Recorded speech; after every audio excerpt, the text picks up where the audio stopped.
Welcome to our final lecture for our Alaska Climate Modeling Program. Our presenter today is Dr. John Walsh, who is with the International Arctic Research Center at the University of Fairbanks. Dr. Walsh joined the UAF faculty in 2001 as the Chief Scientist and Director of the National Oceanic and Atmospheric Administration and UAF Cooperative Institute of Arctic Research. Prior to joining UAF, he spent 30 years on the faculty at the University of Illinois, where he taught courses in meteorology, physical and dynamical oceanography, and severe weather, with a recent focus on the relation between extreme weather and climate. He has co-authored an undergraduate textbook entitled Severe and Hazardous Weather, and served as a lead author for the Arctic Climate Impact Assessment in 2005, and the Intergovernmental Panel on Climate Change in 2007.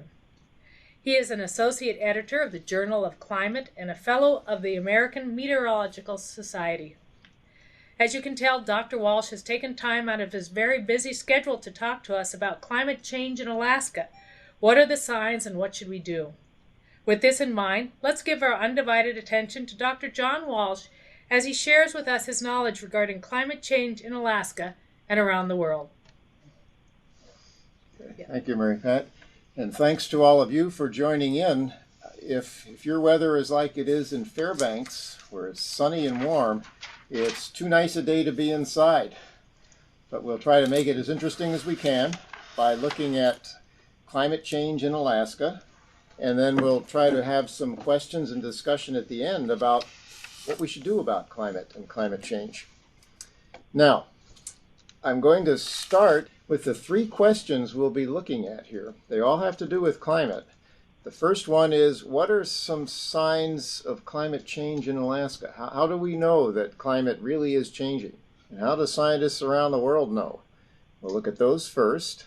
Then we'll look at some of the consequences. That means, what does climate change mean for us here in Alaska? And then that last question at the end is the one I hope we can talk about. What should we do about climate change? So let's start with a look at some signs of the climate change in Alaska. Here's one of them. A lot of scientists are pointing this out to people from other parts of the world, not just in Alaska. But one thing we're noticing is that the water levels in our lakes are dropping. This is a picture of some boats, and you can see how the water level used to be higher. Where it's brown there, that used to be underwater. So we're for some reason losing the water in our lakes.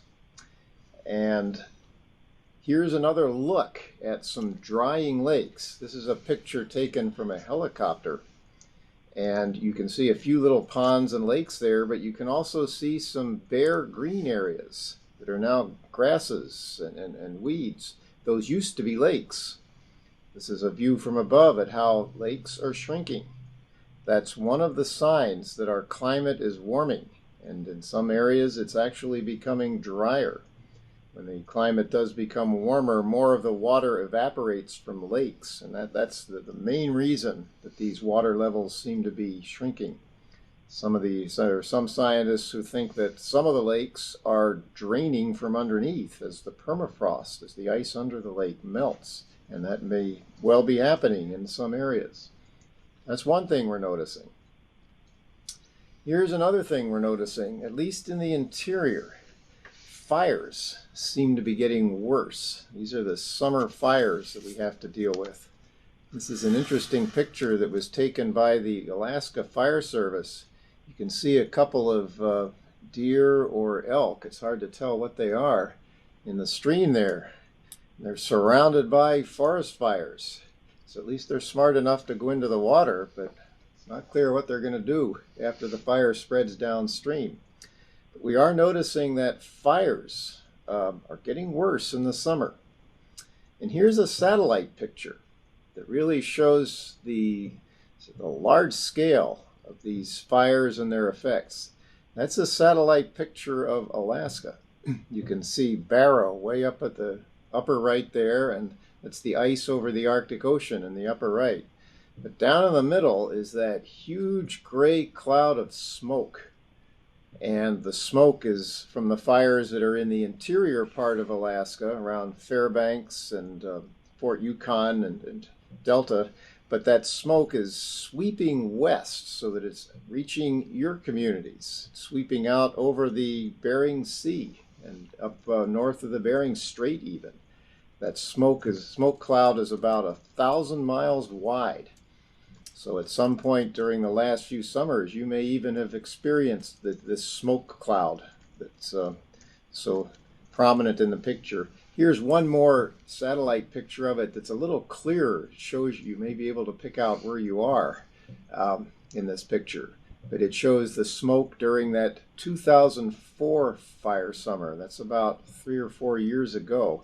And those orange dots are where the fires were. You can see there were a lot of them. The ground and the vegetation was so dry that summer that as soon as some lightning strikes came along, it was ready to burn.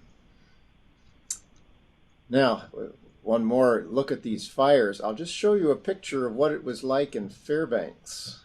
Here's a picture of an ordinary street, fairly boring street, but it's a street, before the fires hit back in 2004. And notice how you can see the hills in the background, and you can see all those telephone poles. After the fires set in, this is what it looked like here. It was very bad air for the people in Fairbanks and many of the other communities in the interior. It probably wasn't this bad out where you are along the west coast, but you probably did at least get some of the smoke. And the visibility was so bad here that it was under 1/4 of a mile of visibility, and cars had to keep their lights on during the middle of the day. It was bad news, terrible air to breathe. So at least in the interior part of the state, there is a lot of concern about these fires and how they might be changing as the climate warms. Now, we're going to step back for a minute and look at just where Alaska fits into this warming climate that's causing our changes in the lakes and the changes in the fires and changes in the ice that we'll be looking at in a minute. This is a color map, and if you look closely, North America is down at the bottom, and Alaska is up there just to the left of the center. And there's a color scale here that shows you how much the different parts of the northern hemisphere have warmed in the last 50 years. The strongest warming is where the red color is. That's a warming of more than 2 degrees Celsius, which is about 4 degrees Fahrenheit. And you'll notice that Alaska is in the red. Essentially, the whole state is in the red. This is one of the areas that has warmed as much as anywhere else in the world. So in a sense, we're right at the heart of the warming climate. We're right at ground zero in a sense. Now I just have one table. I know tables can be boring, numbers can be so boring to look at, but this will show you how much warming has actually occurred, perhaps where you are, or very close to where you are. There's a column of numbers there that show how much how much climate has warmed over the last 50 years in each of the seasons. You'll notice up at the top it says annual, then spring, summer, autumn, and winter. If you look over there on the right, there are some pretty big numbers. A place like Bethel, for example, which is just under that west coastline, Bethel has warmed by 6.6 degrees in the wintertime. It means winters are 6 degrees warmer than they used to be. King Salmon has warmed by 9 degrees in the wintertime. That's that brown number on the right-hand column about in the middle. 9 degrees for a warming climate is a lot of change. Even Nome and Kotzebue have warmed by 5 or 6 or 7 degrees. So according to these numbers that the local climate center has produced, essentially the whole state has warmed, and it's warmed the most in the wintertime. It's warmed a little bit less in the spring and summer and not too much in the autumn. But our winters are becoming warmer. Now, if the winters are warming, that's not all that bad, because it means it's not as cold in the part of the year when we're normally the coldest. This is a picture of Fairbanks on a cold winter day. You can see down near the trees the ice fog. We usually get that here when it's down around minus 40, minus 50. But because of that warming, these really cold air masses and the cold days aren't as bad as they used to be. And many people here think that's a good thing. It's not as cold as it used to be in the winter. Out where you live, that's probably true as well. Winters are warmer, and some of your parents or grandparents may have noticed that it's not as cold in the winter as it used to be. So one point we want to make is that if our climate changes and it warms, it's not all bad news. There are some positive sides to it. Winters aren't as bad as they used to be. Here's an interesting map which shows the coldest temperatures that have been recorded in every state in the country. And Alaska is down there at the lower left. If you look at those numbers, you'll notice Alaska has the lowest temperature of all, minus 80. That temperature was recorded about 35 years ago, up near the pipeline between, I guess it's just west of Fort Yukon. But we haven't really come close to a temperature like that in the last 10 or 20 years because our winters are warmer. It's also true for a number of the states in the lower 48. Those numbers you see aren't as cold as what Fairbanks or what Alaska has experienced, but even those places have not gotten as cold as they used to. And most scientists think we may not see another minus 80 degree temperature in Alaska in our lifetimes because the climate is getting warmer. Now, a couple other consequences, though, of this warming climate, especially the warm winters. There are some insects that do damage to trees. The spruce bark beetle is one of them. This is a picture of some spruce trees that have essentially been destroyed by these spruce bark beetles down on the Kenai Peninsula. This is down near Homer. Turns out that these bark beetles need at least 2 warm winters in a row in order to survive and go through their whole life cycle. And if that happens, they can do a lot of damage to the trees. So with the warmer winters that we're getting, these insects like the spruce bark beetle are doing more and more damage down in the southern part of Alaska, especially this Kenai Peninsula area, with mainly south of Anchorage and west towards Homer and Kenai. And here's a little map showing how much damage they've actually done. That if you look closely there, that area, the area with the red and the yellow, is the Kenai Peninsula. You can see they marked Homer down there. And they drew up these maps for 3 different years in the 1990s. And wherever you see yellow, the trees are already dead from those spruce bark beetles. And where you see the reds, the spruce bark beetles were eating away in that particular year. So those trees are about to die. So by the time you get over to the right in that picture, 1999, most of the trees in that Kenai Peninsula are essentially, most of the spruce trees have died because of the spruce bark beetle. And that makes the trees more susceptible to fires. There have been some pretty bad fires down there in the last couple of years. But a lot of the concern about these bark beetles is because the winters are getting warmer. Now, another consequence of warmer winters is that if you need frozen ground and snow on the ground, a lot of snow, for things like travel across the tundra or for drilling for oil, for example, the winters aren't as cold and they aren't as long as they used to be. So that means that travel across the tundra is more difficult, and it can only occur during a shorter time period each year than it used to. So that has some implications for people and for industries that like to move around over the frozen ground in the wintertime. Here are a couple of other consequences of the warming. These have to do with thawing ground. That building there on the left is one that was built on permafrost. And as you can see, that building's not in very good shape. What's happened is that the frozen ground has thawed. Permafrost has thawed, so that building is starting to settle and crack.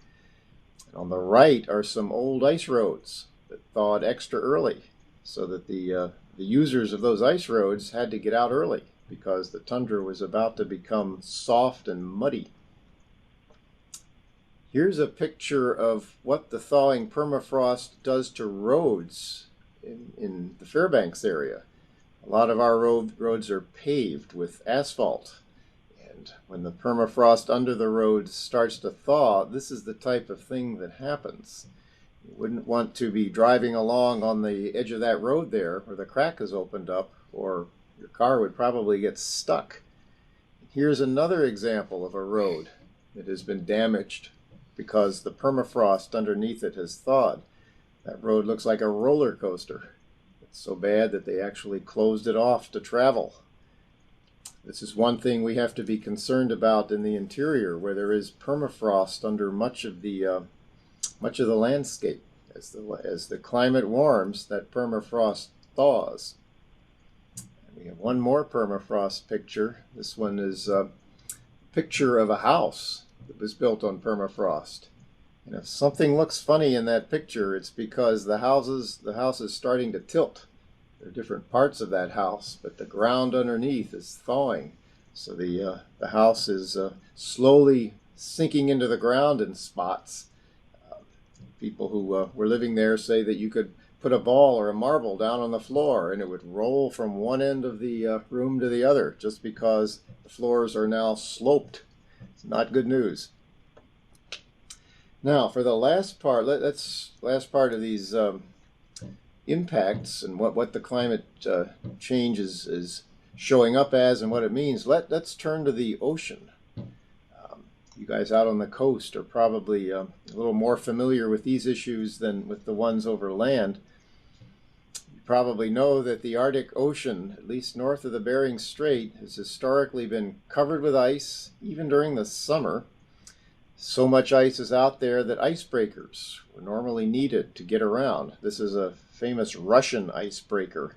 It's one that we do some cruises on during the summer here at our institute in Fairbanks. The Russians have some big icebreakers because they've had to navigate through a lot of ice-covered ocean. This is what the Arctic Ocean looked like in terms of its ice cover back in the old days, maybe 15, 20 years ago. This is a satellite picture where they colored the ice purple and pink. You probably know that ice is not purple and pink, but this at least makes it stand out better so you can see where there was ice. This is back in 1992 in September, when the ice was as melted and as thin as it got that year. And you can see essentially the whole Arctic Ocean was ice covered. If you wanted to go from the Atlantic side of the picture there, north of Russia, to the Pacific side over towards Alaska, you would need an icebreaker to get through a lot of those large patches of ice. Here's what it looked like last summer, and I'll toggle back and forth so you can see the difference. That's 1992, and that's last summer. Look how much less ice there was last summer. The ice is way far from Alaska, probably 500 miles north of the Alaskan coast. So there's a lot more open water out there than there used to be. That's 1992, and that's last summer.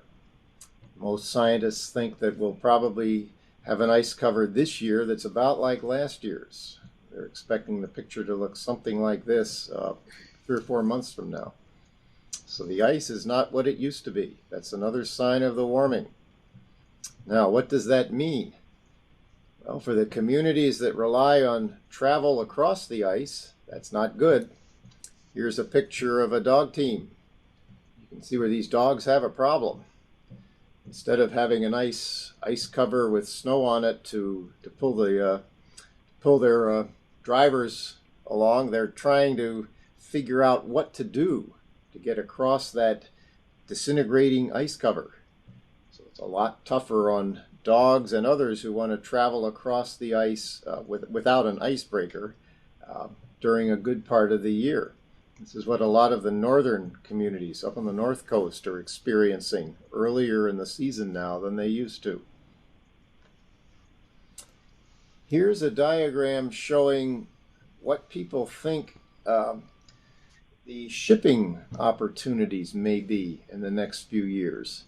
Those blue arrows, they're sort of bluish green, represent shipping routes that ships can take to go between Alaska or eastern Russia and Europe. That's really the shortcut if you want to go from Alaska over to Europe or from Japan to Europe. It's much quicker to go that way than down through the Suez Canal, which is way to the south. So the thinking is that if that ice keeps melting the way it is, we're going to see a lot more ship traffic up there in the Arctic. Now, there are some other consequences of the melting ice. This is a picture of Hudson Bay, satellite picture, where a lot of polar bears live. And these polar bears are having trouble because the ice is melting. Polar bears like to live on the ice as long as they can during the summer.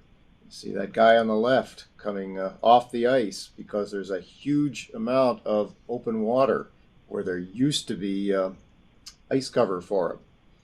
Here's another picture, and right now the government is trying to decide whether polar bears should be called an endangered species because of the loss of the ice cover. Polar bears need the ice as a platform, basically, in order to get through a good part of the year. And it's especially tough for the smaller polar bears. You can see a couple of cubs there in the background. I presume that's their mom. And if the cubs have to cover large distances of open water, they aren't necessarily able to make it as well as some of the older polar bears. And there are also problems for seals. Here's a guy who's looking for some ice apparently, but there's just not as much there. So seals and polar bears are two of the endangered members of the marine environment out there. Here's a cartoon, just to show you how this is getting a lot of attention. This cartoon is from a newspaper in London, England. And even people in England are hearing about the melting Arctic Ocean ice cover.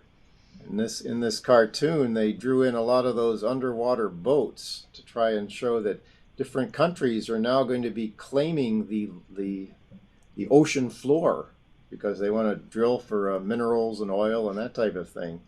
And up at the top, there's a little seal talking to a polar bear. And the seal says, another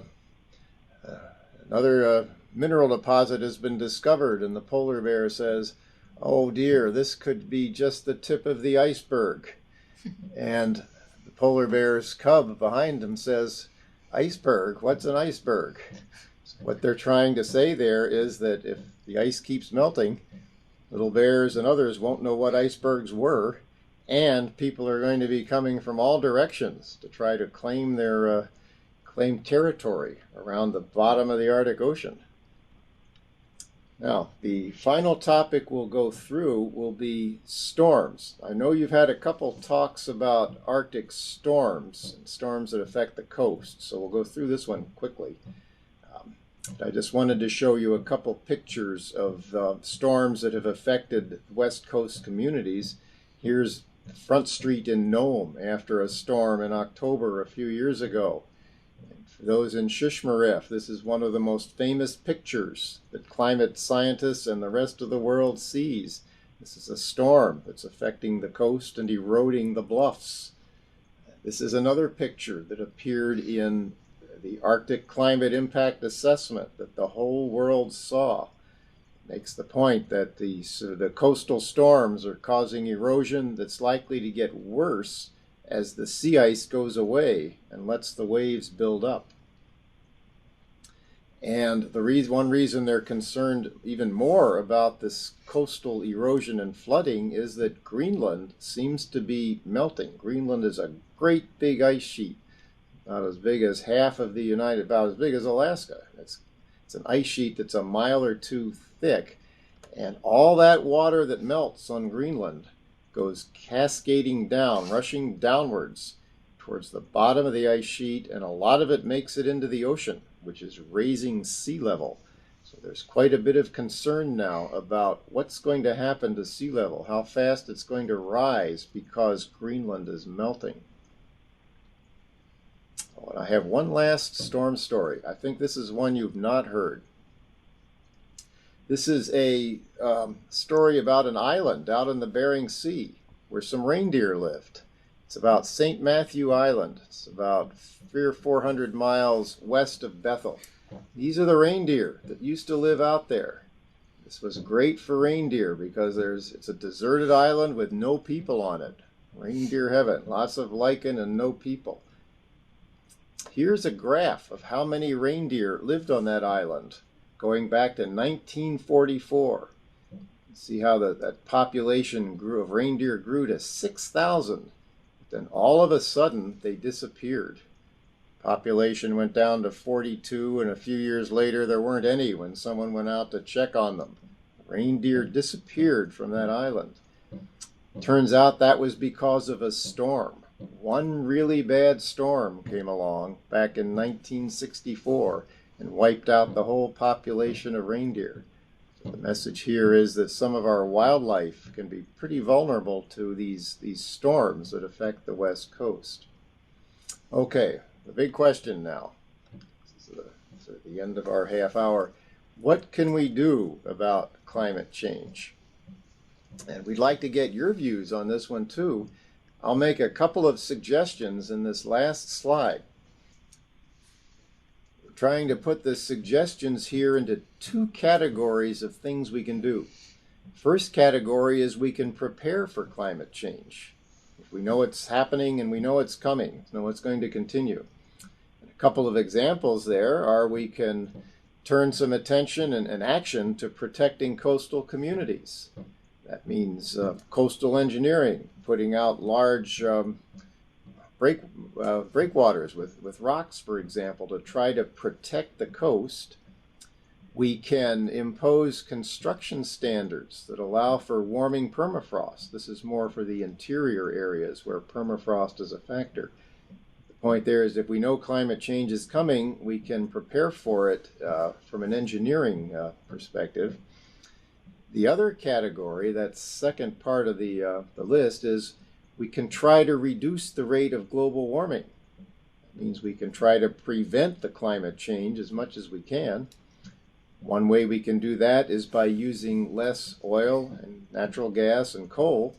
There are alternative energy sources, wind energy, solar energy, even tidal energy that many coastal Alaskan communities are potentially able to pursue more than other parts of the world. And the other thing we can do is provide input, express our concerns to planners and the people who make policy, the policymakers, and the legislators. That means our senators and representatives. We can make sure they get the message that we're concerned, because those are the people who, in the end, set the policies and pass the laws that can make a difference as far as carbon dioxide emissions and the greenhouse gases go. So those are our options. I'll leave those up on the screen here, and we'll turn it over to questions. At the beginning of the talk, you have the map showing, is there cooling in Siberia, or was it warming? That's a good observant point there. It turns out that eastern Siberia cooled slightly.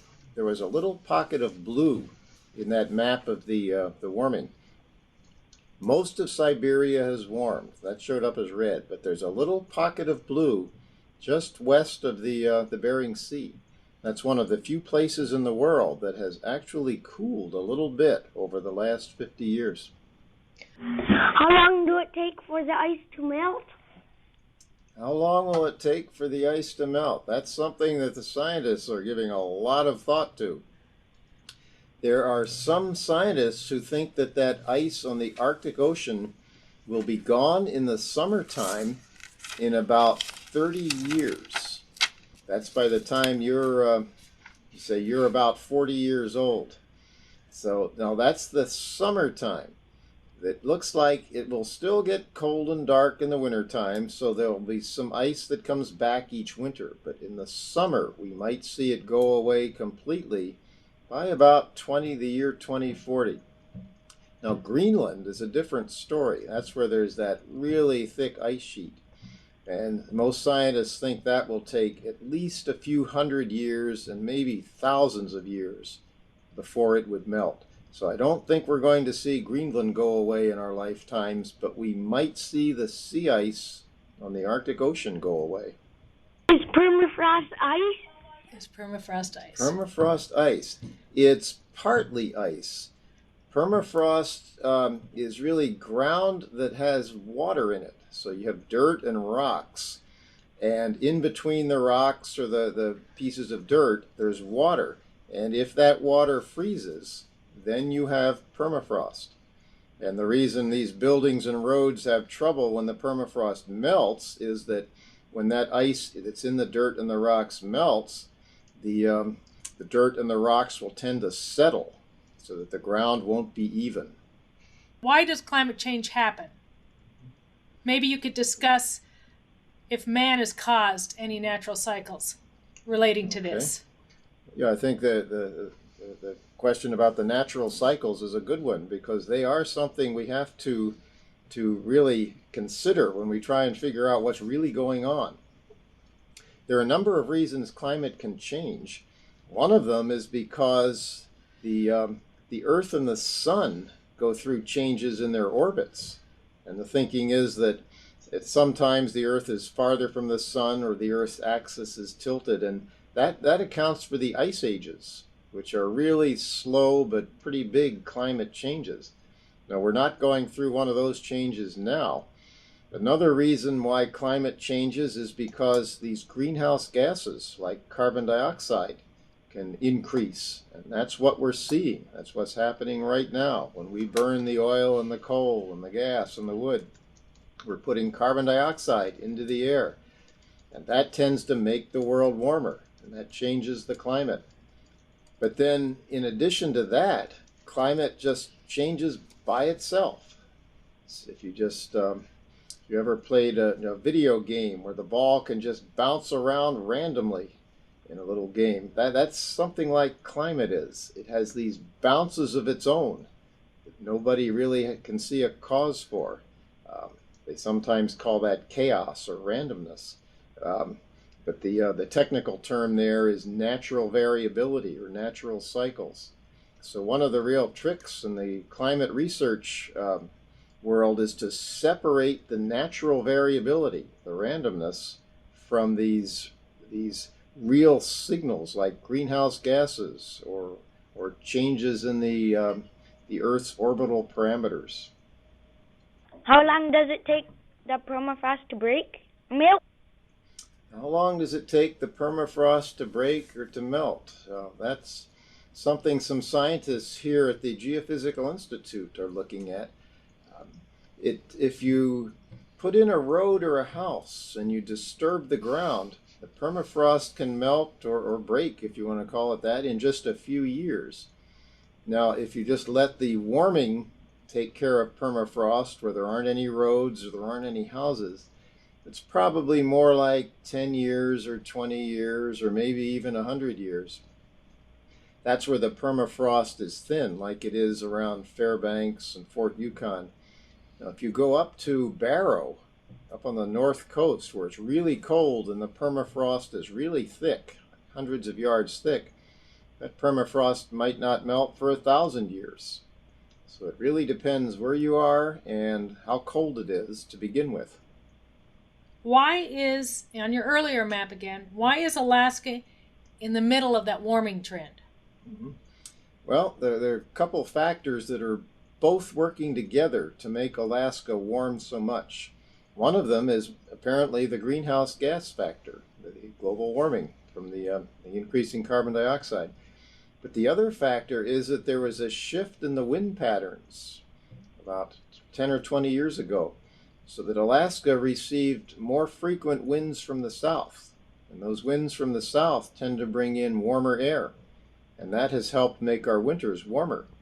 So this warming that we've seen is not all due to greenhouse gases. It's due to changes in the winds, and those winds are an example of that natural variability, or the randomness that's in the climate system.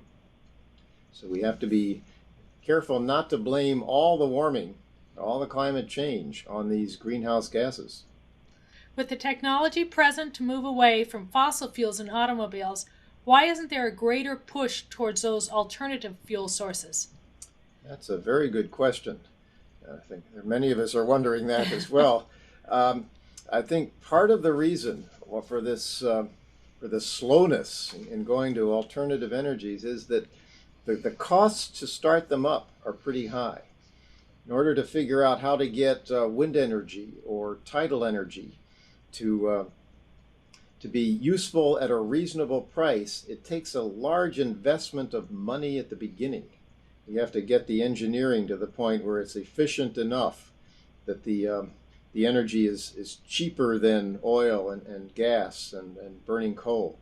So I think getting investors and researchers to refine the technology is the first hurdle we have to get over, and that does take an investment of money. And until we can get over that hurdle, that initial investment, it's probably going to continue to be slow. But I think more and more people are seeing the importance of these alternative energy sources. So it's more and more likely that the investments are going to be made over the next 5 or 10 years. If winter temperatures have risen 9 degrees in the past 50 years, does that let us know that it'll gain 9 degrees in the next 50 years? That's a very good question also. I would say probably not is the answer. In that 9 degrees, as we just mentioned, is due partly to greenhouse warming, the global warming, but partly to that shift of the winds.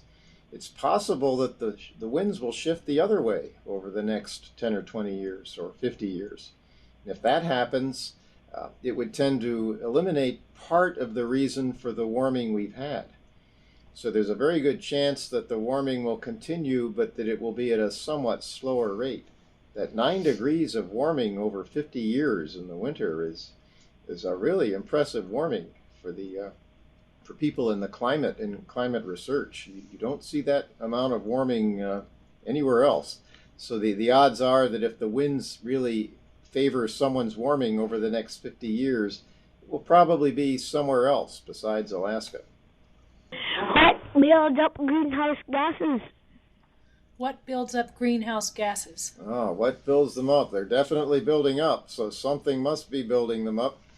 Turns out that burning coal, oil, and natural gas, and even burning wood, that's what happens when forests are burned, when forest fires occur.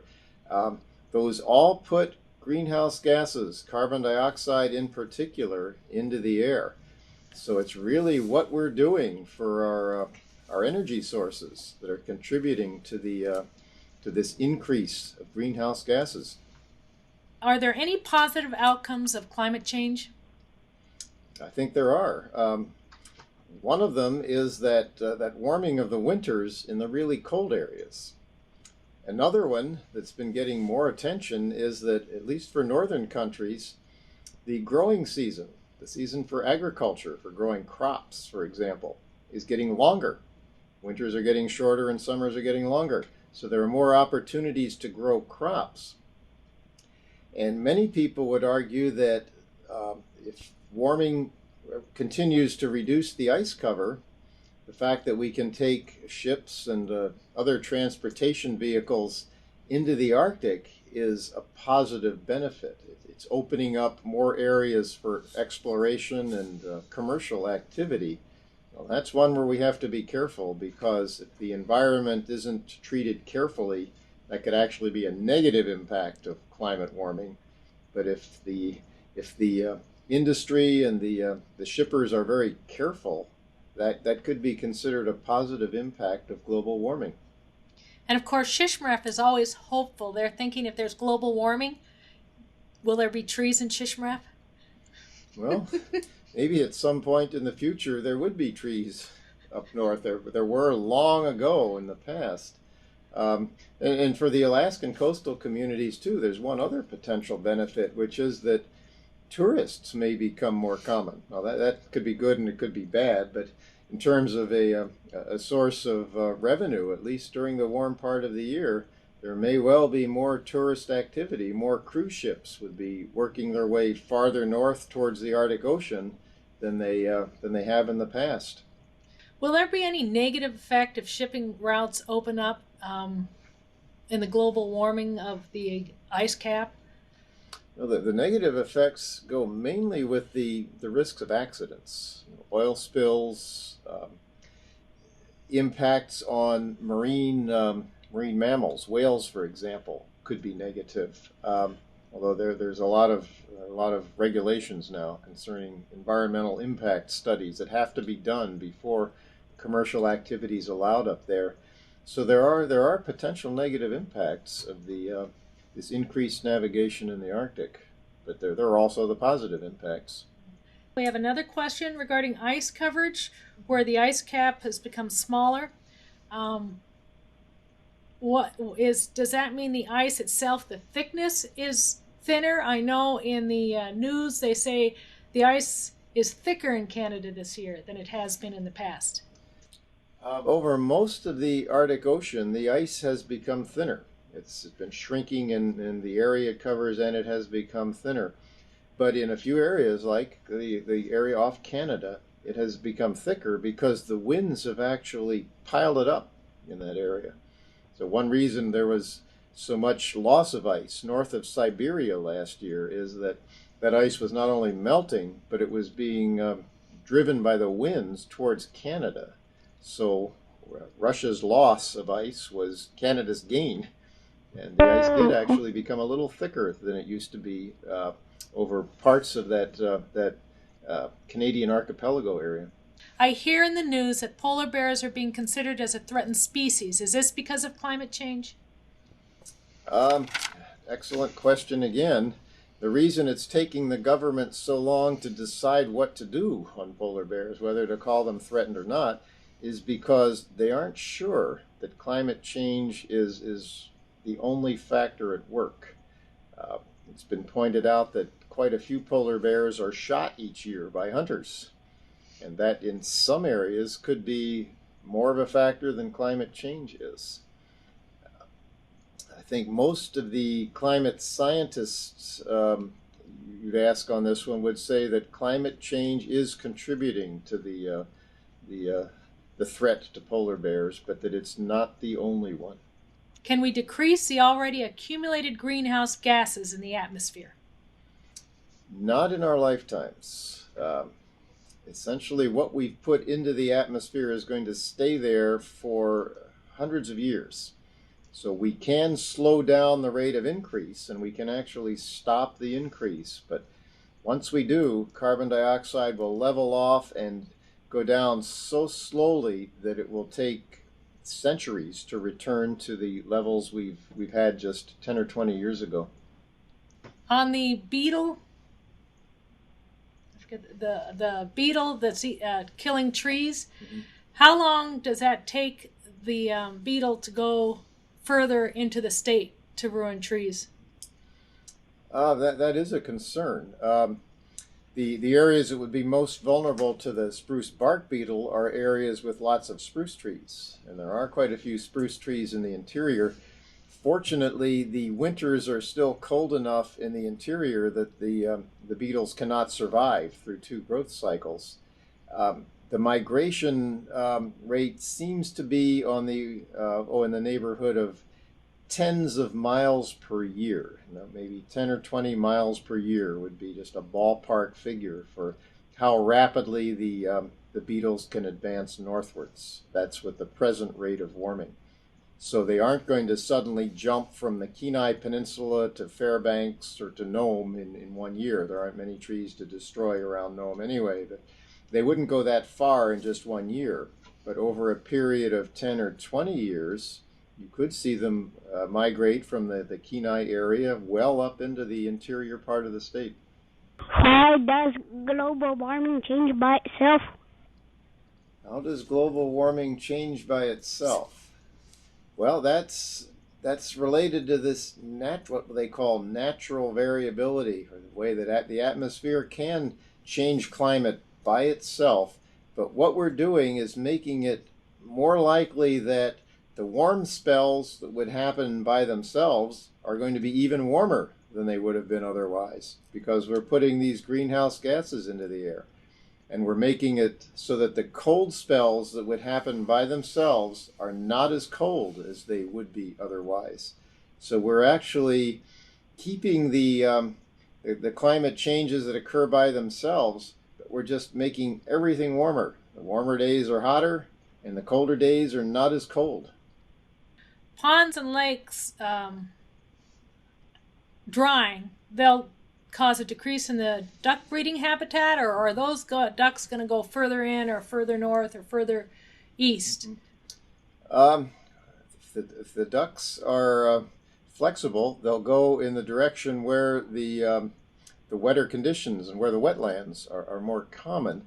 That would, in a changing climate, that would probably mean a northward migration, because what we'll be seeing is this tendency for the drying to occur in the southern areas that are warmest to begin with first, and then the drying would work its way north as climate change warms progressively colder areas. So my guess would be that the migration would be towards the north. Another question is on the Russian icebreaker. What do scientists do when they go on board in the? What are they studying in the summer? Yeah, that's a very good question, because our scientists do go out there for about a month each summer. We like to know what they're doing. They a lot of their measurements are measurements of the ocean underneath the icebreaker and underneath the ice. What they're trying to do is see if the water under the ice is getting any warmer or any saltier in ways that would affect the ice, or in ways that would affect the marine life, the fish populations, and the plankton blooms and that type of thing. So they're trying to see what's going on in the ocean. Now, they're also making some measurements of how much sunlight is coming in to warm the ocean. And they're making measurements of what types of pollution particles are reaching the Arctic Ocean. So they're making some measurements in the air, but most of our scientists are concerned with that ocean underneath. And that's why they need to be on an icebreaker in order to be able to put their instruments down into the water. If they were to fly a plane or a helicopter over the ice, they wouldn't be able to get below the surface to make those measurements. How do scientists in the circumpolar region share or work together in their study of global climate change? It's a very practical question. And the answer has changed over the last 20 years. Now we rely a lot on the internet. We exchange information by the internet, whereas we would not have done that 20 years ago. 20 years ago, we would have had to send things by mail, by the Postal Service. And as you probably know, that can be fairly slow. There's less reliance on the telephone now because we have the internet. So the way science normally works is that scientists will occasionally get together at meetings, and they might go on a ship together for a research cruise, but most of the work they do together in analyzing the data and deciding what it means is really done by the internet now. How many satellites are there in the world? Right now, there are probably several hundred satellites up there. If I had to make a precise guess, I would say maybe 300 or 400. Now, some of them are up there for science purposes. They're looking at climate, and they're measuring things down at the ground. A lot of them are up there for communications. They relay radio signals. Cable television, for example, or satellite television can actually come from some of those communication satellites. But I would guess 300 or 400 is a reasonable number for how many are up there. In your talk earlier, you showed a map with temperatures in the lower 48, minus 40, I think was in Texas. If this is global warming, how long ago was that temperature recorded? Most of those records in the lower 48 are 50 or 60 years old at least. Turns out there have been very few low temperature records set in the lower 48. In fact, there have been none since 2000. And that's consistent with what we're seeing in Alaska. Fewer really cold temperatures. We can see the effect of a lightning strike where their trees are and the effect on global warming. What is the effect of a lightning strike, say, north of the Brooks Range where there are no trees? Most of the time, the lightning strikes are just harmful discharges, that the charge will go into the ground. But in the last couple of years, there have been a few fires in the tundra. In fact, last summer, there was one of the larger tundra fires that has been recorded. So lightning strikes can start fires even though there are no trees. But I think it's safe to say that the vast majority, maybe 99% of the lightning strikes up there are just harmful discharges where the charge has no after effect, no consequences. We're used to seeing effects of storms on the coast or on shore, but is it true what you're saying now is if there's a storm offshore, the wind can affect our climate or weather change? The changes in wind that go with climate change they're